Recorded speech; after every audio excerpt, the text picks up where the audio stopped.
Bonjour à tous, et aujourd'hui on va avoir un exercice avec les deux capuchons qui vont vous aider à améliorer votre chemin de club, c'est-à-dire comment le club bouge, et améliorer le centrage, c'est-à-dire comment vous centrez la balle dans la phase de club.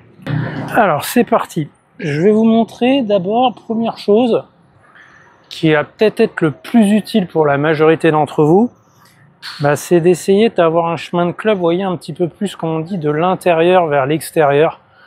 Parce que majoritairement, comme vous avez pu le voir dans les autres vidéos où j'expliquais, on voit beaucoup les joueurs engagés vers la balle.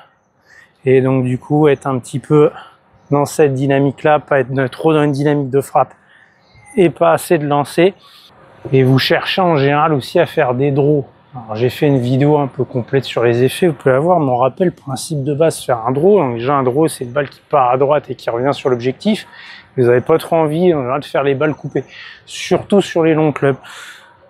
Donc si vous voulez réaliser des draws, un peu moins faire des slices, voilà, surtout ça votre problème, des balles qui tournent à droite pour le droitier, parce que le slice c'est ça, hein, un chemin de club de l'extérieur vers l'intérieur avec une phase de club qui reste ouverte, et là on veut plutôt aller chercher l'inverse. Donc pour aller chercher l'inverse, vous voyez, je vais positionner des petits capuchons. Je ne prends pas celui du drive, je vais essayer de prendre les hybrides au poids de parcours qui ne soient pas trop grands. Tac. Donc ouais, l'espace de 4 bons doigts de chaque côté. L'extrémité des capuchons à la hauteur de la balle. Et là, ouais, si je vais bien couper la balle, je vais tout de suite venir avoir tendance à peut-être même taper celui-ci, mais surtout à taper celui-là. Donc là, ça vous invite vraiment à être beaucoup plus, comme j'expliquais, dans ce chemin de club, de l'intérieur vers l'extérieur. Donc voilà tout simplement le premier exercice. Bon, si vous avez maintenant envie plutôt de développer un chemin de club de l'extérieur vers l'intérieur, vous avez du mal, bon c'est rare pour beaucoup de joueurs, mais du mal à faire tourner les balles à droite. Si vous êtes droitier, vous voulez vous entraîner à faire du fade, justement l'inverse du draw, une balle qui part à gauche de l'objectif qui revient sur l'objectif. Là, inversement, je vais mettre le capuchon là et celui-là ici. Et vous voyez, ça va venir favoriser. Je m'applique. Voilà, sur l'installation, j'ai les 4 doigts. OK. Et là, ça va m'inviter, inversement, à venir sortir le club, vous voyez, plus vers l'intérieur. Et vous voyez, à pas trop revenir de l'intérieur en début de descente. Sinon, vous voyez, là, je retrouve le chemin de club de tout à l'heure. Là, on va être un petit peu plus dans ce sens-ci pour arriver à faire tourner la balle à droite et éventuellement avoir le fameux fade. Donc ça, je vous invite fortement, je réinsiste, à aller voir ma vidéo sur comprendre les effets, comme d'hab en pop-up et dans la description, où je vous explique un peu tout ça en détail. Mais ça c'est vraiment un exercice très complémentaire pour apprendre à faire les effets. Je sais pour beaucoup d'entre vous, le golfeur moyen de base, il est 30 de handicap, il va dire ouais, je suis pas au niveau de maîtriser les effets. Oui, mais amusez-vous à tenter de les faire. Vous n'allez pas forcément les maîtriser, vous arrivez à faire un peu tourner la balle à droite, à gauche. Et le fait de travailler, comme j'aime bien dire, les extrêmes, vous allez comprendre comment fonctionne le neutre, c'est-à-dire la balle droite.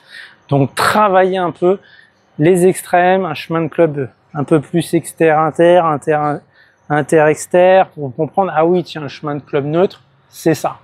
Dernier exercice, pour travailler le centrage.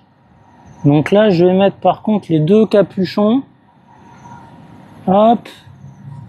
Vous voyez, là, les 4 doigts à peu près, un petit peu moins même. Hein. On va être plus dans les 3 doigts. Même resserrant encore un peu. Je vous ai dit, ouais.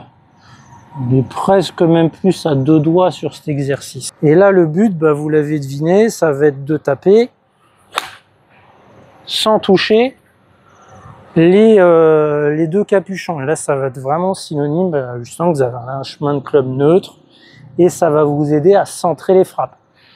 Ouais, ceux qui font des sockets, là, des balles à droite, c'est que vous tapez talon. Moi, je vous avais conseillé de vous entraîner, vous voyez, qu'avec ce capuchon-là, de mettre la balle, la tête de club assez proche, vous voyez, du capuchon. Donc ça, vous pouvez vous amuser à le faire. Vous voyez, vous mettez ici, la tête de club assez proche, la balle bien sûr ici, Et là, bah, si mon club part à l'extérieur, je vais tout de suite toucher le capuchon. Donc là, ça va être de bien contacter la balle, bien taper la balle, sans toucher le capuchon. Donc, vous voyez, on peut faire juste avec un seul. Et inversement, c'est moins le cas, mais si vous voyez que vous avez tendance à trop impacter sur la pointe, bah là, vous pouvez faire uniquement avec ce capuchon-ci, et pareil, de venir jouer, l'avenir est là.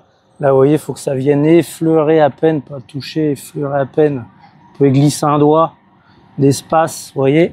Et là, pareil, il ne faut pas que ça vienne toucher ce capuchon au moment de l'impact.